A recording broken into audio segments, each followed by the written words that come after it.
She gave warmth to strangers every night, until the cold nearly took her life, and a man she'd never met said, "You're coming with me." It was past midnight. Snow fell in sheets, and she stood alone at a bus stop, shivering in soaked scrubs. No taxis, no buses, just silence and frost. Then, out of the dark, a sleek car rolled up, the window lowered. A man's voice cut through the storm. "You're coming with me." What happened next would melt even the iciest hearts. The man's voice wasn't forceful, it carried no edge, no threat, only urgency. But she had spent too long in this world to trust any hand that reached out too quickly. She stepped back, clutching her arms tighter across her chest, her soaked scrubs clinging to her skin. Her body ached from exhaustion. The snow seemed to fall heavier by the second. "Okay," she mumbled, even though she wasn't. "Thank you, but I'll wait for the next." Bush opened his car door and stepped out. The chill hit him instantly, and he flinched, tugging his wool coat tighter, but his eyes never left hers. "There is no next bus. Not tonight. Service is shut down.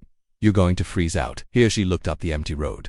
The schedule had promised one more bus, but she knew he was right. Her fingers had already gone numb, her toes too. It was the kind of cold that whispered danger, not loudly, but steadily. With creeping certainty, he took a careful step toward her, staying several feet away. "You can sit in the car, or drive you wherever you want. No strings. You have my word." A flicker of something passed in his eyes, wrecked perhaps, grief, but it vanished as quickly as it came. Nia studied him, the tailored coat, the quiet authority in his posture, the kind of confidence that wasn't taught in classrooms but carved through experience. Still, she could barely think. Her brain felt foggy, like her body was already beginning to give in to the cold, and then she nodded. One shade moved fast, opening the passenger door and guiding her in, gently, like he was afraid she might change her mind. The car's warmth was immediate, the leather seat heated, the interior smelling faintly of cedar and something expensive she couldn't name. As the door shut, the storm faded into a muffled hush. He slid back into the driver's seat and turned toward Harry. "Graham," he said. Nia, her voice trembled not from fear anymore, but from her body slowly realizing it was safe. She brought her hands close to the dashboard vents, letting the air blow over her raw skin.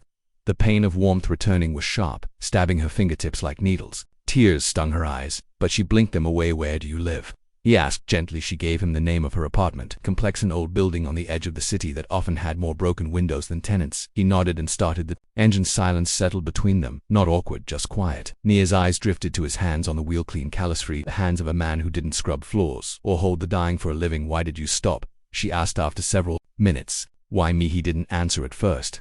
The wipers clicked against the windshield.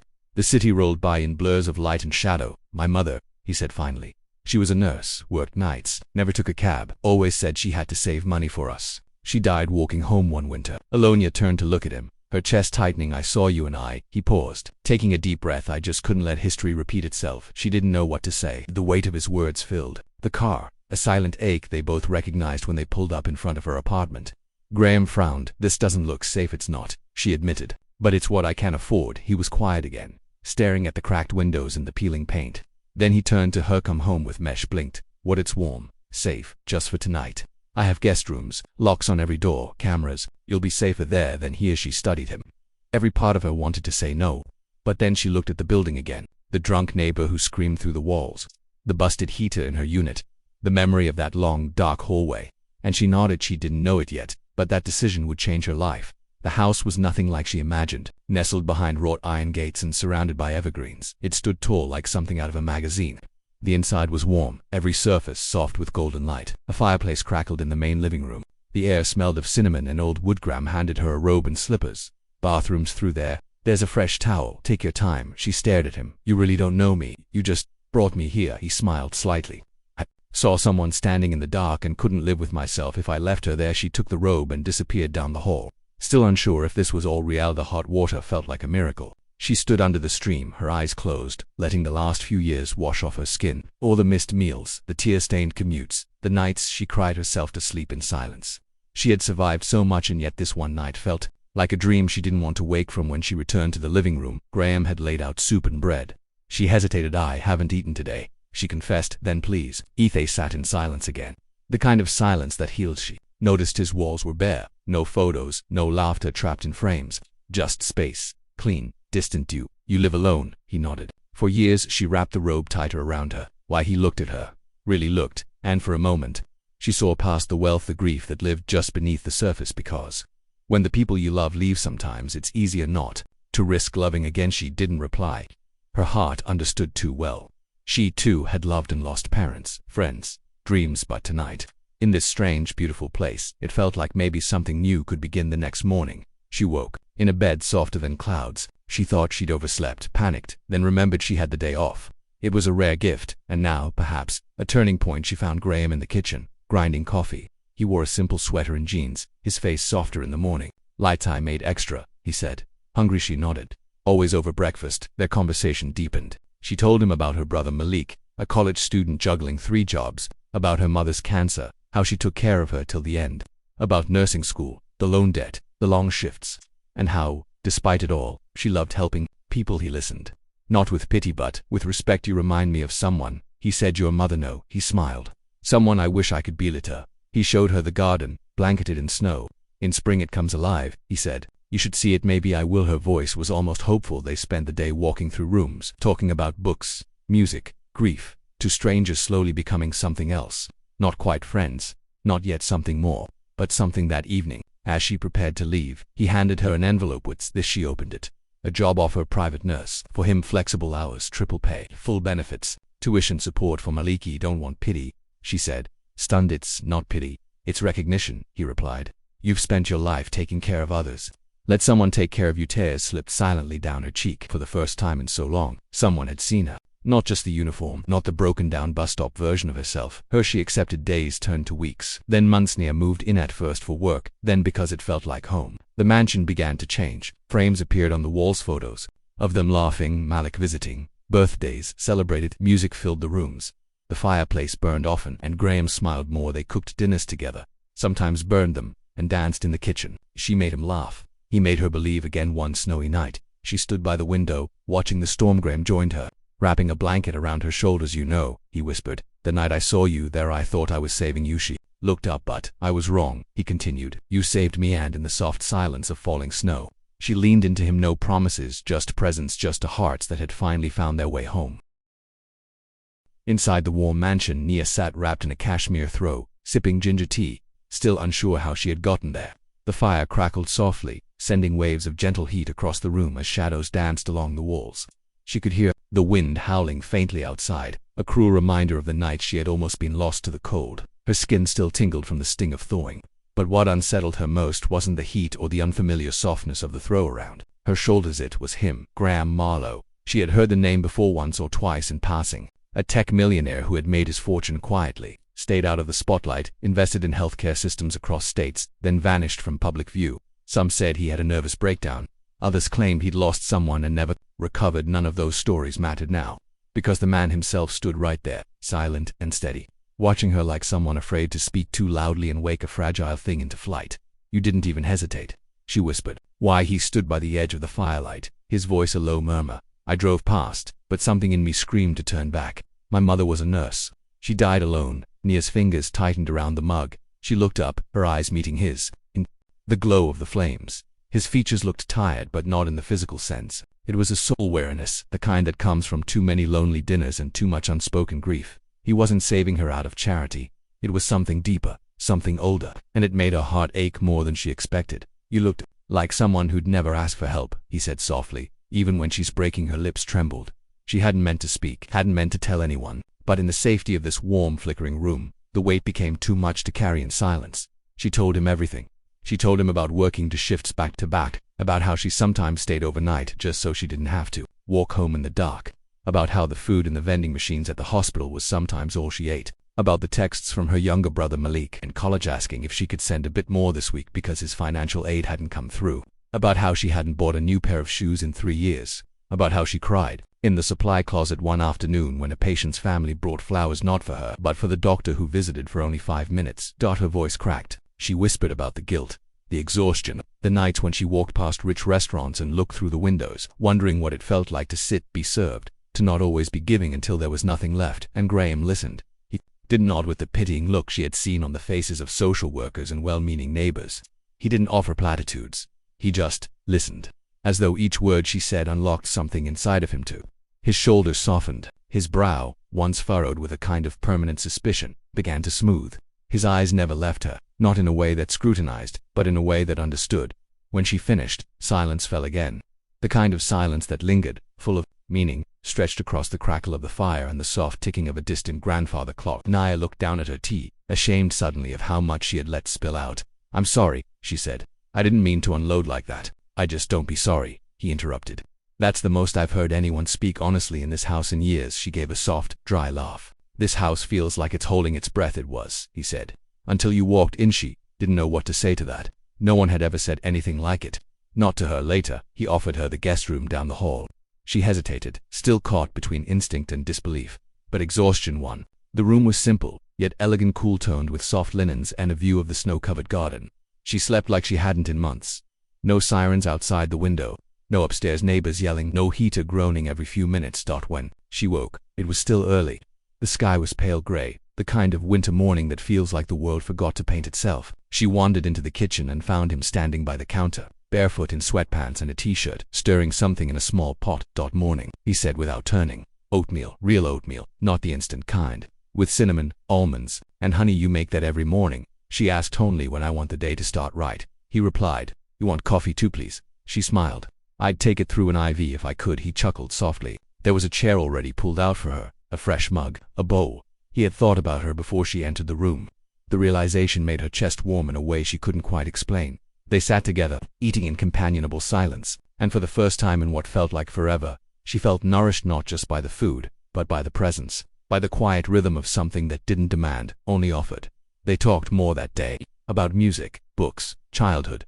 She found herself laughing when he described trying to fix his mother's old sewing machine as a kid and nearly sewing his sleeve to the table. He laughed when she described a hospital prank gone wrong that involved blue jello and a very confused surgeon. He told her about his mother in more detail. How she used to hum while she folded laundry. How she loved Motown and burned candles, even in summer. How she'd wanted to open a free clinic but died before she could. He showed Nia the sunroom she'd once planted with herbs, though now it stood empty and cold. He hadn't touched it in years. "You should grow something again," Nia said gently. She'd want that. He looked at her and didn't reply, but his eyes said enough. As days passed, what had been a simple act of kindness evolved into something neither of them expected. Nia began stopping by even on the days she didn't need to. She started cooking. Small things at first: spiced tea, lentil soup, warm biscuits with jam. Graham, in return, dusted off his old record player and played jazz while they ate. One night, while folding laundry together, their hands brushed. It wasn't dramatic, it wasn't cinematic, but something passed between them, a current, electric and soft. She didn't pull away. Neither did he. "You're not like anyone I've ever met," she said quietly. "Neither are you," he replied. He paused, then said, "I haven't laughed this much in 10 years. I haven't felt safe this long and even longer." She admitted the truth stood between them, and spoken heavy, but beautiful. They didn't need to name it. It was already growing, slow and steady like a garden in thawing earth. Then came the night when she came home to her apartment and found her front door cracked open. Her heart dropped. She stood in the hall, keys trembling in her hand. She called Graham. He answered on the first ring. "Stay there. I'm coming." He arrived in 15 minutes flat, wearing nothing but a coat over pajamas. He checked every room, every closet, then helped her pack a bag. "You're not staying here anymore," he said. She nodded. She didn't argue. Her hands were still shaking back at the mansion. He led her inside and didn't say a word about it, just handed her a glass of water, pulled a blanket around her shoulders, and sat quietly until her breathing slowed. When she finally looked at him, her voice broke. "Why are you doing all this?" "Because no one did it for me," he said. She reached for his hand. He took it. In the quiet, in the firelight. They didn't kiss, they didn't make grand declarations, but something shifted, something solidified. And when he finally asked her days later if she would consider staying longer, helping him manage his affairs, perhaps building something together, she said yes, not because he was a millionaire, but because he saw her, and because she saw him too. Not the money, not the house, but the boy who lost his mother, and the man who never forgot her music, the woman who never stopped giving, and the one moment someone gave back. They were no longer strangers, they were becoming home. Certainly, here's the cinematic expansion of the offer that changed her life into a deeply emotional, flowing narrative as part of your 5,000+ word goal, with no headings. Continuing directly from where you left off, the next morning Nia expected to wake to reality knocking at the door, expected the warmth of his house to evaporate into memory, expected polite smiles and distant gratitude before being escorted back to the cold, back to the bus stop, back to her world. She had spent so long giving without expecting anything in return that she barely recognized what it felt like to receive. And yet, there she was, still wrapped in the soft warmth of the guest bed's comforter, the scent of something baking, wafting down the hallway, the muffled hum of life continuing gently around her. She padded down the stairs quietly, unsure if she was intruding now. The house was awake, but not bustling. It was peaceful, as if it had waited through years of silence to be filled with purpose again. Graham stood by the dining table wearing a crisp button-up and dark jeans. His hair was slightly tousled, like he hadn't slept perfectly either, but he looked more alive than she remembered. On the table in front of him was a manila folder. He looked up as she stepped into the room and smiled. Not the kind of smile that's forced, but the kind that recognizes someone. "Good morning," he said gently. "I made breakfast again. Thought you might stay a little longer." Just for the conversation, she returned a quiet smile and moved to sit down, grateful for the thoughtfulness but still unsure where she stood in all of this. There was something delicate about this morning, something almost surreal, like she was teetering between two lives and hadn't yet been asked to choose. He handed her the folder. "What's this?" she asked, her brow furrowing as she accepted it. "Job offer," he replied. "Private home nurse. Flexible hours. Triple your salary, and I'll cover your brother's college." She blinked, frozen, as if the words didn't quite register. The weight of the folder in her hands didn't feel real. She opened it, scanning the cleanly typed documents, his signature already at the bottom of the contract. References to health insurance, a salary that made her chest tighten, and even a section mentioning Malik, her brother by name. She looked up at him, her voice a whisper. "I don't want pity and I don't give it," Graham said, meeting her gaze. "I give opportunities to people who deserve them, and you're the strongest person I've ever met." The tears came then, uncontrollably heavy. Hot they slid down her cheeks before she could stop them, before she could apologize, before she could hide behind strength she no longer needed to wear as armor. He didn't move. He let her cry, not in silence, but in understanding. He didn't reach to comfort her with touch, only with presence. The kind of presence that says, "I'm here, and I see you." Nia hadn't cried like that in years. Not when her mother passed, not when her student loan final notices came in, not even when she had her first patient die in her arms. But now, in the presence of someone who expected nothing but offered everything, she let it all go. When she finally wiped her face and met his eyes again, her voice cracked. "Why would you do this?" "Because I believe in investing in people, and because I know what it's like to need a way out but never be offered one." She nodded slowly, almost dazed. The weight that had lived on her shoulders for so long, the burden of survival, of always being the strong one, of never asking for help, began to lift, just enough for her to breathe. She accepted that evening. She called Malik. He was sitting in the student library, pulling a night shift on an empty stomach, trying to solve 3 chemistry problems while worrying about his rent. She could hear the disbelief in his voice when she told him. "Graham's paying for everything," she said. "Books, tuition, housing." "But why?" he asked. "Because someone believed in me," she answered. "And now I want you to focus on believing in yourself." Malik broke down, and she let herself smile for the first time in a long while. Not the surface kind, the deep kind, the kind that reaches bone and says, maybe, just maybe, things are going to be okay. The days that followed settled into a rhythm Nia hadn't expected. Her duties in Graham's house weren't clinical in the traditional sense. He didn't need around-the-clock care or medical supervision. What he needed, though he never said it, was someone to look after him in the quiet ways. A presence, a caretaker, not of his body, but of the still aching loneliness that had lived there since the day he lost his mother. Nia scheduled his appointments, reviewed his medication routine, updated his health logs. But they both knew what was really happening. They were learning how to be human again. Together some mornings, she found him sitting in the sunroom with a journal. He never let her read it, but he told her it was filled with letters he wished he'd written to his mother. Other mornings, he found her on the back patio sipping tea, eyes closed, as though praying for the strength to trust this peace. One afternoon, they visited the garden together. The snow had melted into soft earth, and Nia knelt down and ran her fingers through the soil. She hadn't gardened in years, not since her mother passed. But something about this place begged to grow again. "We should plant something," she said. "Something that blooms early. Something that doesn't wait for summer." He watched her, a soft look crossing his face. "Then help me build it. From scratch, whatever you want." She smiled. And just like that, she became not just his nurse. She became part of the house's heartbeat. They cleared weeds together, mapped the layout, ordered seeds, roses, tulips, even jasmine, and herbs, lavender, mint, and basil, just like his mother used to grow.